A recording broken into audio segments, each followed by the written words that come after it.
हमारी मौजूदगी अभी नवादा में है। हमारे साथ सिविल कोर्ट के वकील साहब हैं और नाम इनका अशोक कुमार हुआ इनका नाम। हम इनसे बात करें, ये जमीन सर्वे जो बिहार में हो रहा है तो बहुत सारे लोगों को समस्या है कि क्या लगेगा क्या नहीं लगेगा।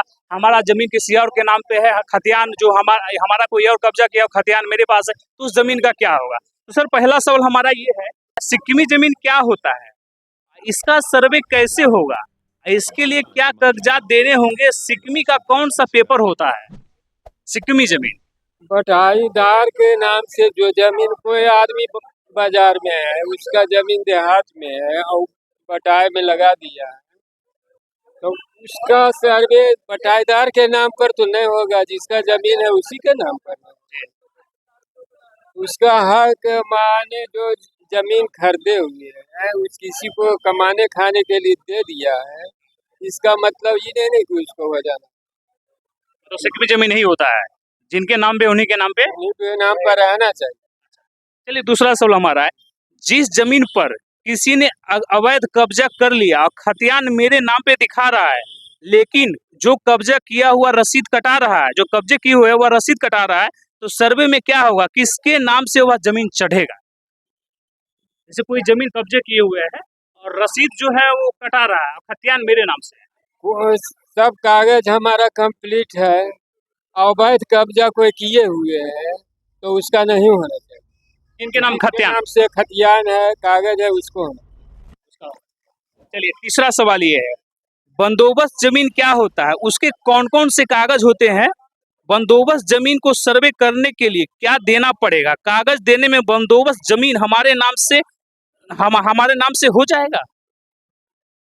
फिर से पूछेंगे, बंदोबस्त जमीन क्या होता है, उनके कौन कौन से कागज होते हैं, अब बंदोबस्त जमीन को सर्वे करने के लिए क्या देना पड़ेगा, अब कागज देने में बंदोबस्त जमीन हमारे नाम से होगा या नहीं। बंदोबस्ती में बंसावली यदि खरीदगी जमीन है तो उसका केवाला देना पड़ेगा, तो उसके नाम पर हो जाएगा। खरीदी जमीनी है तो केवाला देना पड़ेगा। रहती जमीन है तो डायरेक्ट हो जाएगा, उसमें तो कुछ नहीं खोजना चाहिए। तो चौथा सवाल हमारा है, अच्छा बात करिएगा कर लीजिए, जरूरी है तो नहीं है। तो चौथा सवाल हमारा ये है, जमीन हमारा है और किसी ने किसी और से उसे जमीन को रजिस्ट्री करवा लिया है, जैसे जमीन हमारा है और किसी ने किसी और से रजिस्ट्री करवा लिया है, तो जो जमीन रजिस्ट्री किया ना हो वह हमारे वंशज का है और ना ही उससे जमीन को लिखने का अधिकार था, और जो उस जमीन का क्या होगा, इसका सर्वे में कैसे होगा। जिसके नाम पर है पहले से डिमांड उसी के नाम पर रहना चाहिए, अवैध कोई बेच बाच दिया है उसका नहीं होना चाहिए। जिनके नाम से है वो उन्हीं का होगा, जो बेचा जो खरीदा उसका गया, उसका कुछ नहीं होने, उसका नहीं होना चाहिए। एक जमीन ये 4 बार बेच दिया, वही होता है, सरकार का जमीन बेच दिया, अब पैसा ले लिया, बुड़बक बना दिया जब तक। अच्छा और पांचवा सवाल है, जो जमीन अदला बदली होता है, जैसे गांव में होता है, आप हमारा जोत लीजिए हम अपना जोत लिए, तो जो जमीन अदला बदली होता है, एक ने एक व्यक्ति को लिख दिया है और एक व्यक्ति जो है लिखने से पहले गुजर गए, उस स्थिति में क्या होगा, किसके नाम वो जमीन हो। जैसे अदला बदली जमीन हुआ, और एक आदमी एक पार्टी जो है जमीन लिख दिया, एक पार्टी नहीं लिख पाया, वो गुजर गए, तो जमीन का क्या होगा। उस जमीन को तो जिसके नाम से गुजर है उसी को दे देना चाहिए। मतलब समझौता से यदि नहीं होता है तो कानूनी रूप से उसको मिलना चाहिए, कानूनी रूप से मिल सकता है। ऐसे जैसे कि जमीन उसने अदला बदली किया, एक लिख दिया कि नहीं लिखा है, तो कानूनी रूप से उसे दिया जा सकता है, ये संभव है।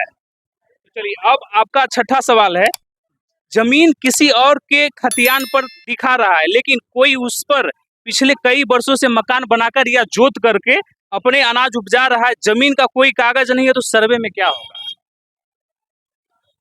सर्वे में तो उसी के नाम पर रहना चाहिए जिसके नाम पर है, जिसके नाम से खतियान है और कोई और उस जमीन को बहुत वर्षों से जोत रहा है, उसको नहीं मिलना चाहिए, नहीं मिलना चाहिए। जिसके नाम से खतियान है जमीन उसका आखिरी सवाल आपका है, गैर मजरवा खास जमीन, गैर मजरूआ क्या होता है। गैर मजरूआ सरकारी जमीन, अच्छा आम जनता का जमीन। अच्छा, जैसे कोई उसे यूज कर रहा है और सरकार उसे दे रखी यूज करने के लिए, तो उस जमीन का क्या होगा। उस सरकार के नाम से रहेगा, यूज तो सरकार का सामान सब कर रहा है, लेकिन वो सरकार के नाम से रहेगा, उसके नाम से नहीं। उसके नाम से। अच्छा, एक सवाल और है, जैसे किन्हीं का जमीन जो है दादा परदादा के नाम पे अभी भी है, तो उस जमीन का जो है दादा गुजर गए, परदादा भी गुजर गए, और जमीन जो पिताजी के नाम पे, पिताजी जिंदा है और बेटा भी, तो क्या ये संभव है कि पिताजी के रहते हुए बेटे के नाम पे जमीन हो सकता है? पिताजी चाहेंगे तब दे सकते हैं। पिताजी अगर चाहे तो वंशावली में वो अपना दे सकते दे सकते हैं, हाँ। बेटे के नाम पे हो सकता है। और जैसे दादा गुजर गए खतियान उनके नाम पे, तो वंशावली बनाना जरूरी है क्या? इसके बारे में जरा बताएं। नहीं, वंशावली बनाना कोई जरूरी वंशावली बनाना कोई जरूरी नहीं। वहाँ से यदि वहाँ जो सरपंच है, मुखिया है, जो जानकार लोग हैं गांव के, वो सब जानते हैं, उनके नाम पर चला आवेगा डिमांड। अच्छा, उनके नाम पे चला हाँ, आएगा। जब वंशावली पंचायत बनाता है, पंचायत सचिव बनाता है, माने जो कर्मचारी है उसको रिपोर्ट लेके जो है उसके नाम पर कर देना। अच्छा, तो मतलब वंशावली का कोई जरूरत नहीं है, जैसे परपत 3 में वंशावली को भरना जरूरी था, वो अब उसका कोई जरूरत नहीं। उसका जरूरत नहीं है। चलिए, तो हम आपका मुझे कर्मचारी का काम है, कर देना। कर्मचारी का काम। हाँ, यदि कर्मचारी गलत करता है तब उसको देना चाहिए। अच्छा, एक सवाल सर, क्या सर्वे होना जरूरी था क्या बिहार में? हाँ, सर्वे होना जरूरी था। क्योंकि खरीद बिक्री होता है तो खाता प्लॉट सब अलग होगा, उस प्लॉट बढ़ेगा। अच्छा, ही नहीं लग रहा है कि लड़ाई झगड़ा का घर हो गया, भाई बहन में, भाई भाई में, गोतिया गोतिया में? ऐसा बहुत सारे गांव में अदल बदल जमीन है, उनका जमीन जोत रहा है, उनका जमीन जोत रहा है, दादे परदादा से।